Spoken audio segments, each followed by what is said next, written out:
کہ میں اپنے اور اپنے ادارے کی طرف سے یہ کہنا چاہتا ہوں کہ ہم اس کتاب کے ساتھ کھڑے ہیں.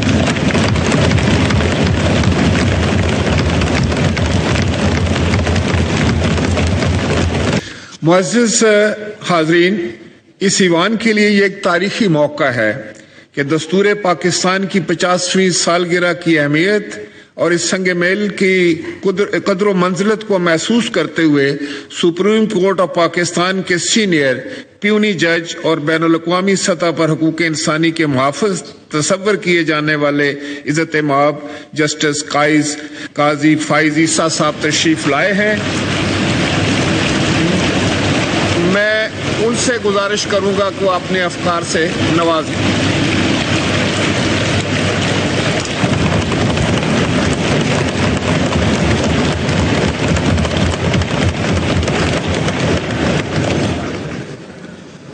اسپیکر صاحب بہت بہت شکریہ. بسم اللہ الرحمن الرحیم. میں 2014 سے آپ کا ہمسایہ ہوں. پیدل جاتا ہوں، کبھی پیدل واپس جاتا ہوں. گرمیوں میں ذرا مشکل ہوتی ہے. ہمیشہ سوچا اندر کیا ہوتا ہے. آپ نے پہلی دفعہ یاد ہمیں کیا تو ہم حاضر ہوئے. اس لیے نہیں کہ میں کوئی سیاسی تقریر کرنا چاہتا ہوں، اس لیے کہ میں اپنے اور اپنے ادارے کی طرف سے یہ کہنا چاہتا ہوں کہ ہم اس کتاب کے ساتھ کھڑے ہیں.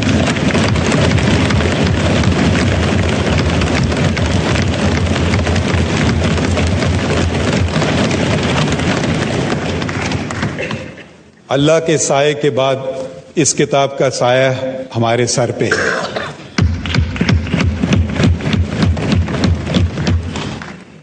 یہ کتاب ہماری پہچان ہے. یہ کتاب پاکستان کی پہچان ہے. یہ کتاب پاکستان کے جو اس وقت کے ڈائریکٹلی الیکٹڈ ریپرزینٹیٹیوز تھے، انہوں نے یونینیمسلی اس کو پہ ووٹ کیا. کوئی نیگیٹو ووٹ نہیں تھا.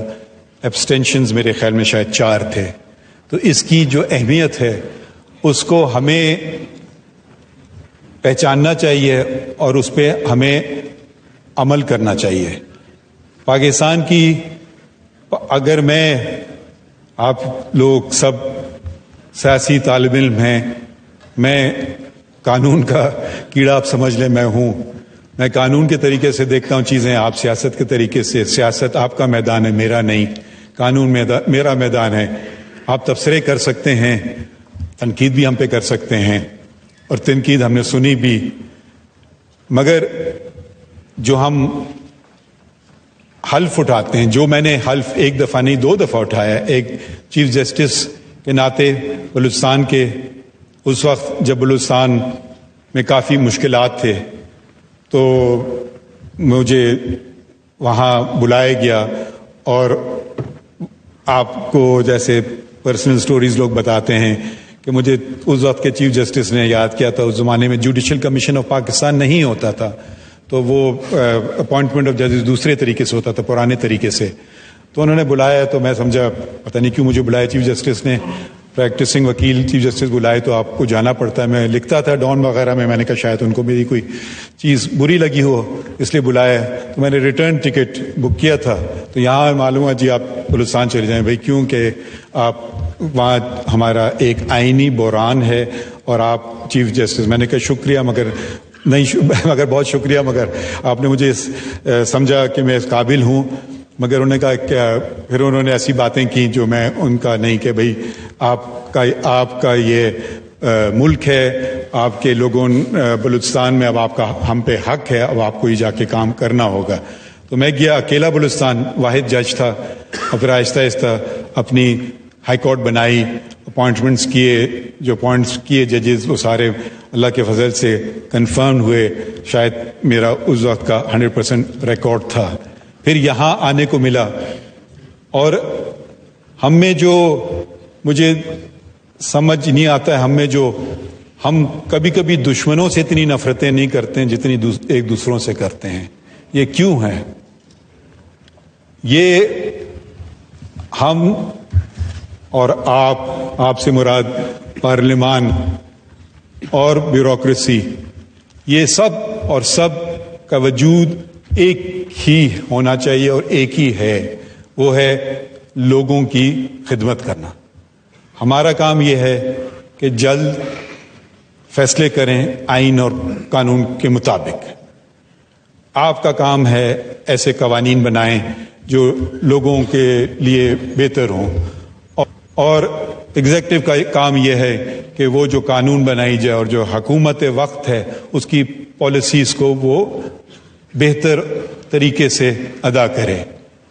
یہ میں ذرا سا آپ سے میں نے آنے سے پہلے پوچھا تھا کہ یہاں کوئی ایسی سیاسی باتیں تو نہیں ہوں گی، تو آپ نے مجھے کہا نہیں، آئین کی باتیں ہوں گی صرف مگر بہت ساری سیاسی باتیں ہو گئیں، اور میں خیر ان کا فریڈم آف رائٹ ہے، وہ بھی یہی آئین دیتا ہے، تو میں ان کو کچھ نہیں کہتا ہوں۔ اس کا یہ مطلب نہیں ہے کہ میں ان سے اگری کرتا ہوں، یہ میں وضاحت کرنا چاہتا ہوں۔ شاید کل انہی لوگوں کا کیس آئیں گے اور شاید ان کے خلاف فیصلے ہوں گے، اور شاید وہ میرے خلاف یہ باتیں کریں، تو میں صرف یہ وضاحت کرنا چاہ رہا ہوں۔ میں آیا تھا، آئین کی گولڈن جوبلی تھی آج، یہ جشن ہے، یہ ہمارا ملک 25 سال تک قائد اعظم محمد علی جناح، اور مجھے فخر ہے کہ میرے والد central working committee of the all India Muslim league, جس کے 19 صرف رکن تھے، اس میں بلوچستان سے وہ واحد رکن تھے۔ وہ بلوچستان میں مسلم لیگ قائم کی۔ بلوچستان نہ صرف بلوچستان مگر اس وقت کا جو صوبہ سرحد ہوتا تھا، جو اب خیبر پختونخوا، تو وہاں بھی وہ گئے، اور انہوں نے وہ سیاسی شخصیت تھی، اور انہوں نے یہ ممکن بنایا کہ یہ 2 صوبے جو اب پاکستان کے ہیں، اور اب اگر ان کا رقبہ جوڑیں تو پاکستان میرے خیال میں بہت بڑا ہو جائے گا، کہ یہ پاکستان کا حصہ بنے۔ اور وہ لوگ، ان کو کیا ملنا تھا؟ اب آپ ذرا سے یہ سوچئے، جب تحریک پاکستان چل رہی تھی، آج کے وقت میں تو آپ مفادات دیکھ سکتے ہیں کہ یہ میرا اس میں فائدہ ہے اور وہ میرا اس میں فائدہ ہے، میں یہ کروں یا وہ کروں۔ وہ کوئی ایسی بات نہیں تھی، وہ ایک خواب تھا، اور اگر وہ خواب پورا نہیں ہوتا تو وہ پھر ایک ایسے معاشرے میں ہوتے جہاں کہ وہ مائنورٹی تھے، اور ان سے کہا جاتا کہ آپ یہ باتیں کر رہے ہیں تو ان سے کیا سلوک ہوتا۔ تو انہوں نے ایک خواب دیکھا، قائد اعظم علامہ اقبال نے، اور پھر ایک پولیٹیکل موومنٹ بنی، اور دنیا بھر میں مسلمانوں کا سب سے بڑا ملک وجود میں آیا، سب سے بڑا ملک۔ اب مجھے شرم سے کہنا پڑتا ہے، یہ شرف پاکستان کے پاس نہیں رہا، اب یہ شرف انڈونیشیا کے پاس ہے۔ اس وقت یہ ہمارا دنیا میں سب سے بڑا ملک تھا۔ ہم کس لیے یہ ہم نے کیا؟ اگر آپ کو بہتر ایڈمنسٹریشن چاہیے تھی تو شاید انگریز بہتر ایڈمنسٹریشن دے سکتے تھے، مگر ہم اپنی غلطیوں سے، اپنی ناکامیوں سے سیکھ کر کے ہم آگے بڑھنا چاہتے تھے کہ جو کچھ ہے ہمارا ہے۔ تو یہ کانسٹیٹیوئنٹ اسمبلی آئی وجود میں، اس کے صدر کہلاتے تھے، اسپیکر نہیں کہلاتے تھے، ان کا نام تھا مولوی تمیز الدین۔ ان کو برطرف کیا گیا،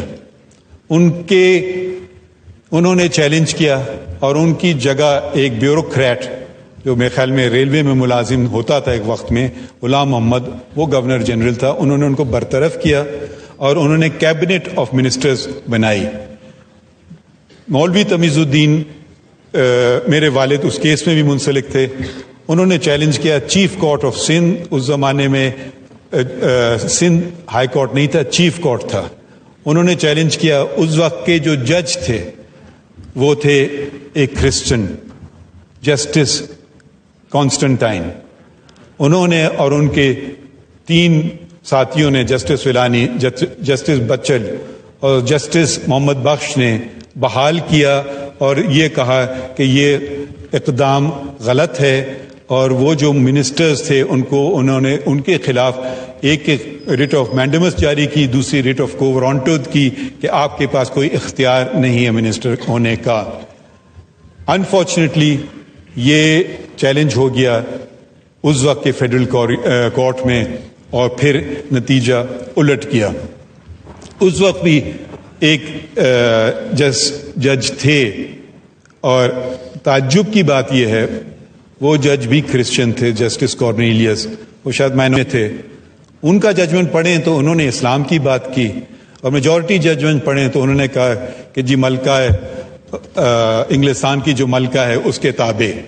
تو یہ تضاد جو ہم دیکھتے آئے ہیں تو ہمیں دیکھنا چاہیے کہ ہم یہ لفظ استعمال کرتے ہیں مائنورٹیز کا, یہ مجھے پسند نہیں ہے. وہ برابر کے شہری ہیں اور ان کا بہت بڑا حصہ ہے. ایک اور شخص تھے جن کا مجھے بہت فخر ہے, جن کا تعلق میرے صوبے سے تھا, دوراب پٹیل. وہ ایک پارسی صاحب تھے. جب جبرن اوتھ لینے کو کہا گیا جج صاحبان کو تو انہوں نے انکار کر دیا.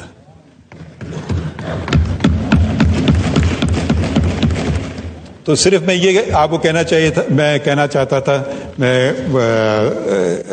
فیصلوں میں ہم لوگ لکھتے ہیں, تقریریں نہیں کرتے ہیں, مگر کیونکہ آج کا دن ایسا ہے کہ اگر آپ سوچیں اپنے آپ کو واپس لے جائیں وقت میں کہ بھئی ہم تصویریں دیکھتے ہیں کہ جی ٹائم میں آپ پیچھے جا رہے ہیں, اور اگر آپ اس وقت کھڑے ہو جائیں کہ جو مولوی تمیز الدین کے ساتھ اگر آپ کھڑے ہو جائیں اور اس وقت کے ججز نے جو بحال کیے اس کانسٹیٹیوئنٹ اسمبلی کو, تو کیا پاکستان دو ٹکڑوں میں ہوتا؟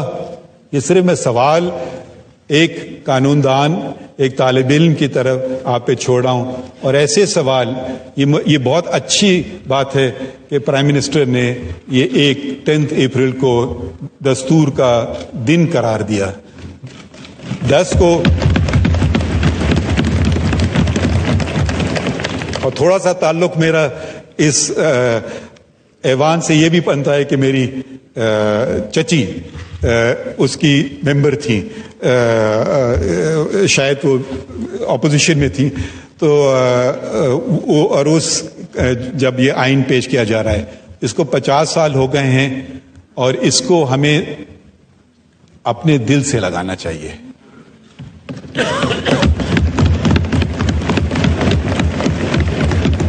اس لیے نہیں کہ اس میں میری تنخواہ گارنٹیڈ ہے, مگر اس لیے کیونکہ اس میں لوگوں کے بنیادی حقوق کا تذکرہ ہے. سب سے اہم بات اس آئین میں جو ہے وہ لوگوں کے بنیادی حقوق. یہ بھی ایک ریزولوشن پیش ہوا جو میرے خیال میں بہت اچھا ہے کہ وہ آئین کو ہم اپنے اسکول میں پڑھاتے نہیں ہیں. میری اہلیہ وہ ٹیچر تھیں اور ایک امریکن اسکول میں, تو وہ امریکن سلیبس پڑھاتے تھے اور وہ چھوٹے چھوٹے بچوں کو امریکن کانسٹیٹیوشن کے متعلق, اور موک الیکشنز ہو رہے ہیں کلاس میں, ان کا انتخابی نشان وہ ایک کا گھوڑا, ایک کا ہاتھی, دوسرے کا گدھا, ریپبلکنز اور ڈیموکریٹس. تو اس عمر سے وہ اچھا یہ آئین ہوتا ہے, یہ ووٹ ہوتا ہے, اس کا مطلب کیا ہوتا ہے. اور جب لوگ یہ بات سمجھ جائیں گے تو وہ سمجھیں گے کہ ہمارے ہاتھ میں اس ریاست کی لگام ہے. اور جب یہ لوگ سمجھ لیں گے تو پھر کوئی آدمی اپنی اچھائی سوچتا ہے, اپنی برائی نہیں سوچتا ہے. اس آئین میں بہت خوبصورت چیزیں ہیں فنڈامنٹل رائٹس میں. ایسی فنڈامنٹل رائٹس ہیں جو بہت سارے دنیا کے دوسرے ملکوں میں نہیں ہیں. مثلاً right of information article 19A, freedom of press تو 19 ہے. فریڈم آف پریس کی بھی بات دیکھیں, یہ وہی 19 ہے جو کہ لیاقت علی خان نے جب 1948 میں declaration of human rights sign کیا, اس میں وہی شک تھی آرٹیکل 19, وہی شک ہمارے آئین میں ہے. اور قرآن شریف کی ایک آیت بھی ہے اور اس کے اوپر 19. میں اس پہ ادھر نہیں جاؤں گا, بس میں آپ لوگوں کا شکریہ ادا کرنا چاہتا ہوں. اور میں اپنے ادارے کی طرف سے یہ کہنا چاہتا ہوں کہ ہم بھی آئین کے محافظ ہیں. آپ سب نے اور میں نے بھی یہ حلف لیا ہے کہ I shall protect, defend the Constitution of Pakistan. اور اگر میں یہ نہ کر پاؤں تو آپ بالکل مجھ پہ ہر قسم کی کرٹیسزم کر سکتے ہیں. جہاں تک میں آپ یہ وضاحت دوبارہ کرنا چاہتا ہوں کہ جو سیاسی باتیں ادھر کی گئی میرا ان سے کوئی تعلق نہیں, اور شاید یہ جو برا نہ مانے ہم بیٹھے ہوئے ہیں, ہو سکتا ہے یہ کہیں یا ہو سکتا ہے آپ کل کہیں کہ آپ کو بلائے بھی پھر بھی ہمارے خلاف آپ نے فیصلہ کیا. تو میں آپ سے معذرت چاہتا ہوں اور بہت بہت شکریہ کہنا چاہتا ہوں, کیونکہ دوسرے جج صاحبان شاید مصروف تھے, نہ آ سکیں. تو میں بس شکریہ ادا کرنا چاہتا ہوں کہ آپ نے ہمیں یاد کیا. شکریہ جی.